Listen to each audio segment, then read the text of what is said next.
released, no one's All right, released. here we go. We'll call the meeting to order. This meeting is being live streamed this evening on Under Production Multimedia. Please rise as we begin with the Pledge of Allegiance. Allegiance to the flag of the United States of America, and to the republic for which it stands, one nation, under God, indivisible, with liberty and justice for all. Thank you. Roll call vote. Benita Pate. Here. Bobby Brooks. Here. John Spencer. Here. Jeff Beaton. Here. Derek Combs is present. We should have a quorum.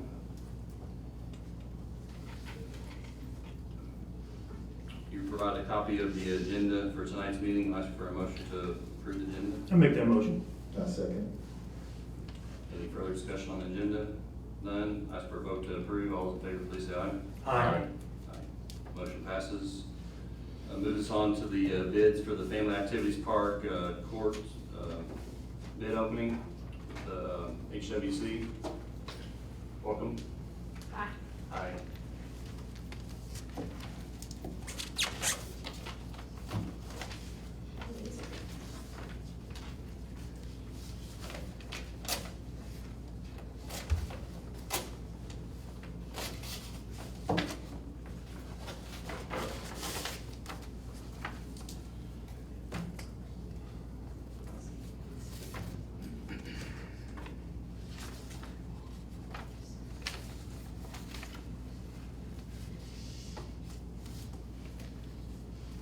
Dan Christiani Excavating Company, $296,111.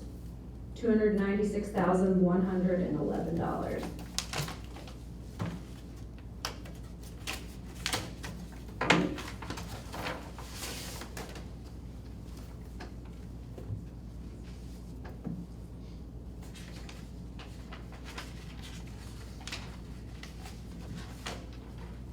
This is Easy Construction, $212,600.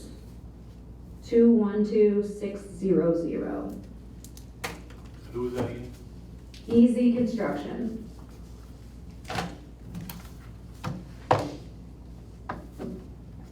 We just need a motion to take those under advisement so that Sally and her team can review them and then. I make a motion, we take the two bids offered tonight under consultation and confirm that they all meet the standards, move forward after that. I second. We have a motion and a second. Any further discussion on the bids? None. I'll ask for a motion to approve. All those in favor, please say aye. Aye. Great, thank you. We'll get a recommendation back to you guys before the end of the week. Thank you.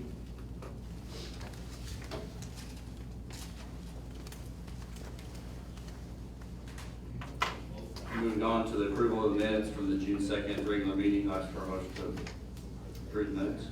I make that motion, and I believe we had another set of minutes that were included after the fact, is that correct? Or is this just the one that was No, included? I inadvertently left the minutes out of the initial meeting packet. Okay. So I No, no, forwarded one the second. actual minutes, yes, Gotcha. sorry about I was that. thinking there were two. Yeah, I make a motion to approve the minutes, please. I'll second Motion and a second. Any further discussion? None. I'll ask for a vote to approve. All those in favor, please say aye. Aye. Motion passes. Thank you. We provided a copy of the claims for the previous month with the addition of one extra claim that was added. Ask for a motion to approve claims. Make a motion. Motion by Chuck, second. I second. Second by Bobby. Any further discussion on claims? Is that specific enough, Jill, or is that It specific is. enough as far as the extra claim? Yeah, it is. Okay. Okay. All right, no further discussion. I ask for a vote to approve. All those in favor, please say aye. Aye. Aye. Motion passes. Thank you. Has anyone signed up for public comments? that. There's no one else here. All right, that's right. Moving along to the weekly group consultant report. Jill? Okay, thank you. I'll highlight a few things in the report that you all received in the packet. One of the things that I provided in the packet was the request for an easement from Duke for Shadow Lake Park. I provided that to you just for your information. We have requested some additional information from them related to the compensation. We have not received that yet. So I'm not gonna ask the commission to make any decisions about that until we have more information. But I did want you to know that it's been requested in the area they were requesting. Just to comment on that a little bit further, some of the issue there too is the commission has done a plan for that, has started phase 1 with parking lot and the trail. And I think we'll have to overlay what our plans are for that area with where they want an easement. And I think it's gonna be in conflict with some of that. So we wanna gather more information and make sure that if you do decide to go in that direction, that we can accommodate that and be duly compensated for it. Is there a time issue for them? Do we need to have any kind of special meeting, or would it be okay to postpone it till, or put it off till next? I feel like I've not been told that there would be any, a decision by them or a time for that. They just reached out to me with that easement, within the last week or so. And then I came back to them to get some additional information to provide to you based on what they based their compensation offer on. And they responded and that they don't have that information back yet, but when they do, they will give it to us. So, I've not been told. I know there are other pieces of property and other easements that are going through that process right now, in and around that, so. Or we should take sufficient time anyway, I just wanted to make sure they hadn't missed anything. No, they did not tell me that. Then Charlestown Landing improvements. We're still going through the process of figuring out what requirements are in place for that $4 million, I'm just gonna call it an earmark from the federal government, as well as we did find out that the Lilly Endowment Arts and Culture application that was turned in was not funded. So that's not good news, but it's something. Then also, I put in your packet, the city received their first installment of TIF revenue. We got a little bit more than what I anticipated that we would get, maybe $100,000 more, which is always good in getting less. So I wanted you to have that information so that you knew how that was allocated. Something on the agenda that we're gonna talk about later is those TIF districts, but part of that topic, we will also ask, I don't know if you noticed, but Shadow Lake was not broken down on that disbursement. We've been battling on that for a couple of years now. I think it's still locked into one of the Central Charlestown TIFs because that was in there before. But we've been working with Baker Tilly and we'll continue to do that in the county to figure that out and get that specifically broken out. And Jill, is part of that issue because it's part of like the same economic development area? Is that why it's not broken out, or? I think it's just I don't want to say an error, but I think it's just maybe a misunderstanding at some level as to why that's not broken out. Because we didn't have some of that issue with others, so I don't know if somebody just missed something at some point in time and didn't do it, so that's why we're talking with Baker Tilly, and they think it may be something they need to talk about with the county and how they're dispersing it, so. But I don't think so, Matt. No one said this is the problem, but no one has been able to pinpoint what the problem is. But I'm gonna push until we find that out, so we can break it out. So, that's all I have. If you have any other questions about anything else in my report, I'd be glad to answer those. Good report, thorough, appreciate Thank you it. for the updates, Joe. Old business, the Little League Facilities Renovation Project, RFPQ. So at our last meeting, we talked about this, and then we drafted a draft schedule, BOT schedule, as well as a draft RFPQ, and also a draft score sheet. What our schedule, what we're proposing to do is to, if the commission approves it, then we can send the RFPQ advertisement to the newspaper to be published on the 10th and the 17th. We have to publish it at least 7 days apart. giving people almost a month to respond, so having those due in the middle of August, on August 14th. Then give the selection committee, which you appointed at your last meeting, as being Mr. Deaton and Mr. Hester from council and Mayor Hodges on the selection committee, giving them some time to review that and then have something ready in form of a recommendation to present to this group then at your meeting in September, on September 1st. That gives people ample time to respond, and I think it'll be a pretty straightforward project, but then also keeps us on track. I know it sounds odd, but June will be here, June of next year will be here before we know it, and that's when we want to make sure that we break ground, because we'll be on some specific timeline there. And if we can have some guaranteed maximum price close to the end of the year, then it will allow the city to then go through some financing options, have all that buttoned up, and so then we'll be ready to break ground in June. So I think we're on a good schedule. This doesn't rush anything, and give people plenty of time. I don't know if you've had a chance to look over anything, have any questions or comments regarding the RFPQ or the schedule. If not, then I'd ask. What do you need? I'd ask for you to, the commission, to give me the authorization to go ahead and advertise the RFPQ and move forward with the process. I make a motion, we, approve the process and let Jill handle moving forward with the RFPQ for the Little League. Motion by Chuck, second by Bobby. Any further discussion on the RFPQ? None, I'll ask for a vote to approve. All those in favor, please say aye. Aye. Motion passes, thank you. New business, High Street paving and parking. At our last meeting, we discussed, may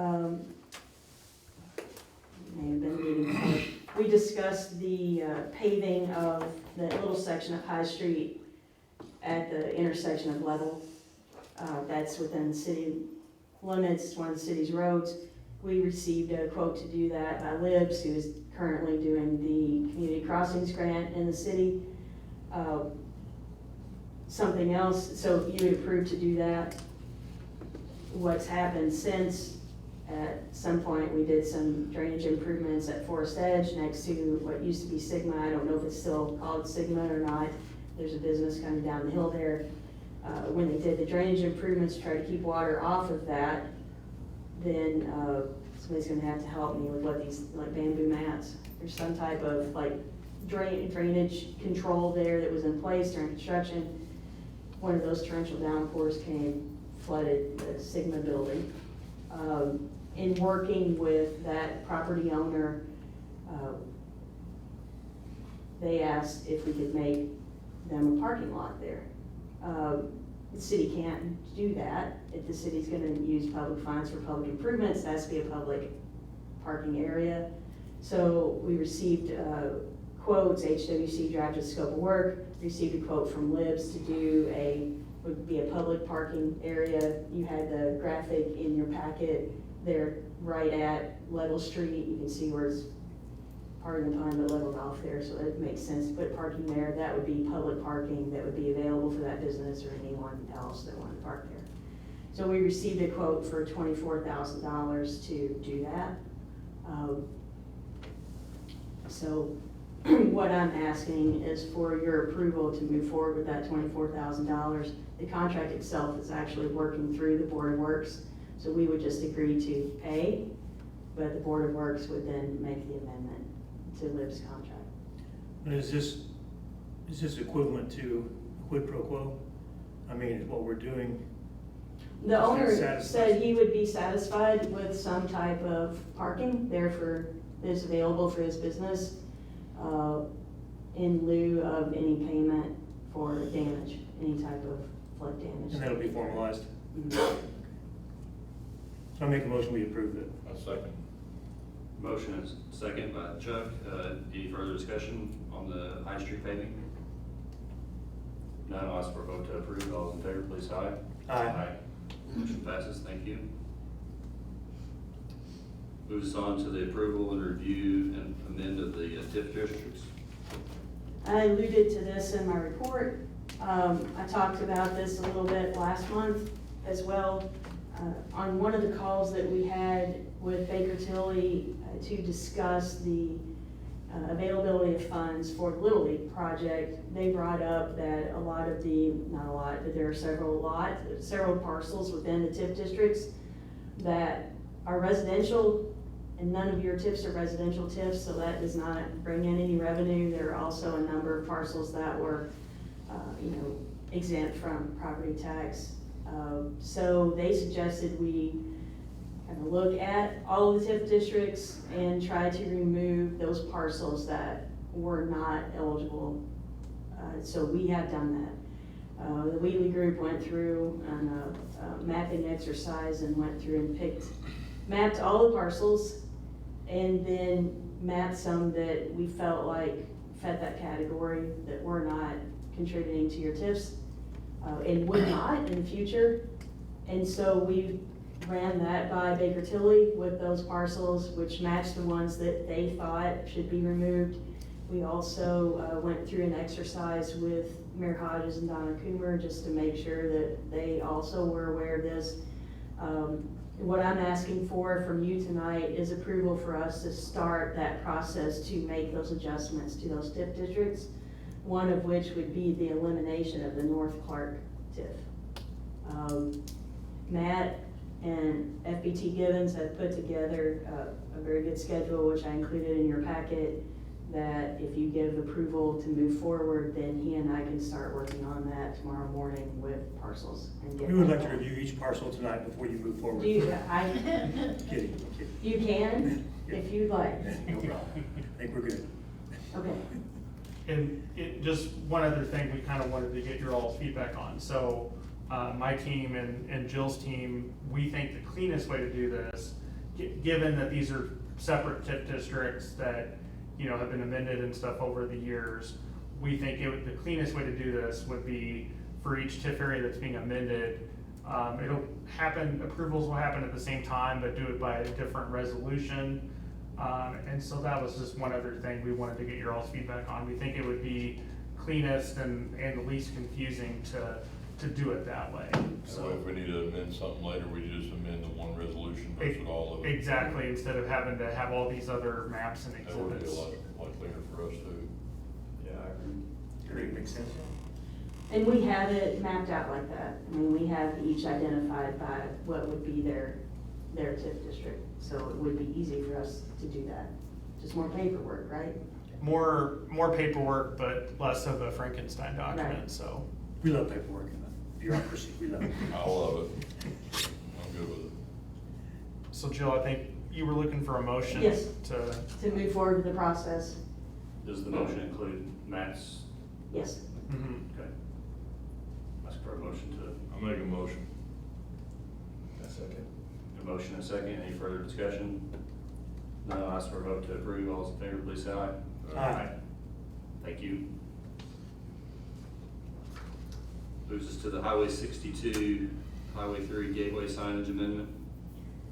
As you're aware, we're moving through the design of a new gateway sign at 62 and 3, and originally thought that that would not encroach on in any, NDOT right of way. Have since discovered that it's going to in some way, shape, or form. So Taylor Seeker Williams Design Group has presented an amendment for $7,500 to their agreement that would add that coordination with NDOT in order to do that and going through that process to get NDOT's approval. That would bring their total agreement to $35,750. Is this a case where you feel pretty good about what NDOT's requiring, or does it feel like a heavy hand? No, I think it's warranted. It's definitely warranted, because that sign's gonna be in the right of way, or part of it is. Maybe not the sign itself, but, footprint will encroach upon it. So it was just a survey that initially there was like an idea that it wouldn't, and then when the actual work was done is when it was determined There's a that. utility pole in the way and some other things that necessitate this, so I think it's worth going through that process to give you some additional flexibility. We'll say it like that.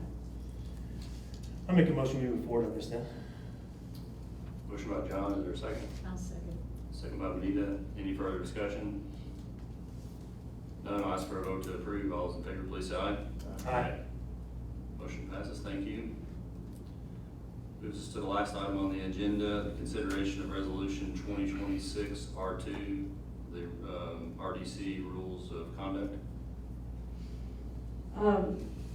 This, and I don't know, Mayor, if you have any more detail, but I think this is something that the city is adopting, and we are one of the boards that have been asked to adopt this resolution related to, deadlines and timing for having things available to the public, but also governs public comment and just general rules of conduct that I think are good to have in place. I know last month we kind of scurried around before the meeting to see if there was anything in place regarding public comment, and there wasn't, so I think it's a good measure to take, and at least we know what those are, and they can be published, and everybody should be aware of it. I'm Do you not have sick. anything else to say about that, Matt? Yeah, so one of my colleagues who used to be the commissioner of the Department of Local Government Finance prepared it. And he prepared it substantially similar to the existing city council rules of procedure and decorum. The redevelopment authority of the city, as well as the sewer board, have already adopted their own set of rules and procedures. And really, the purpose of it is to ensure that, that people that do come to comment, they speak on items that are on the agenda. There's like a time limit, I believe it might be 3 minutes, so just trying to keep things in order so people don't talk about irrelevant things or nobody's here for 6 or 7 hours because you have 100-something people sign up for public comment. So it's just, making sure meetings are orderly and making sure there's a process in place in case someone's disorderly as far as giving them warnings and if need be, ask them to leave the meeting. So it's, I did look over the rules my colleague prepared, and they're pretty standard to what some of my other local government clients have in place for their meetings. And just as an example, one of the items, and Matt said that each individual would be, offered 3 minutes, allowed up to 3 minutes to make comment, but public comment will be allowed a total of up to 30 minutes per regular commission meeting. So, it sets some of those things, rules in place that gives you the ability to, Extend. as Matt said, enforce something. Enforcement, we could also extend that. Extend. We have it on Stipulated, council, we can- it is a good thing to have, and if somebody's talking about something that whether they're passionate about or whatever, and they last a little bit longer than 3 minutes, this ain't okay, you're cut off, have a good day. It's one of those that you can allow them to have a little bit more, but also, people may want an explanation. We ain't got 4 or 5 hours to do so, and we also are a very professional entity. We're not gonna come in here and throw a temper tantrum and walk out. So I think rules of this authority or this commission needs to be there. They need to be there for, in my opinion, everything in the city. It just needs to happen. I may be upset and I may be mad, but I can come in here and act like a professional too. So, and if you want an explanation, stick around. I'll talk to anybody. But I think it's a good idea. I think that there. In my opinion, in 3 years that I've been involved, we probably have more money coming in and out of these meetings than any other thing besides the council, year round. So there's gonna be a lot of opinions sometimes, and I think it'd be a good thing to have. I make a motion, we adopt the resolution. Now, second. We have a motion and a second. Any further discussion on the resolution? None, I'll ask for a vote to approve. All those in favor, please say aye. Aye. Motion passes, thank you. The next meeting is scheduled for August 4, 2026, at 6 p.m. Make a motion, we adjourn. I second. We have a motion to adjourn, second. Any further discussion? None. All in favor, please say aye. Aye. But please sign the claims docket before you. I'm going to.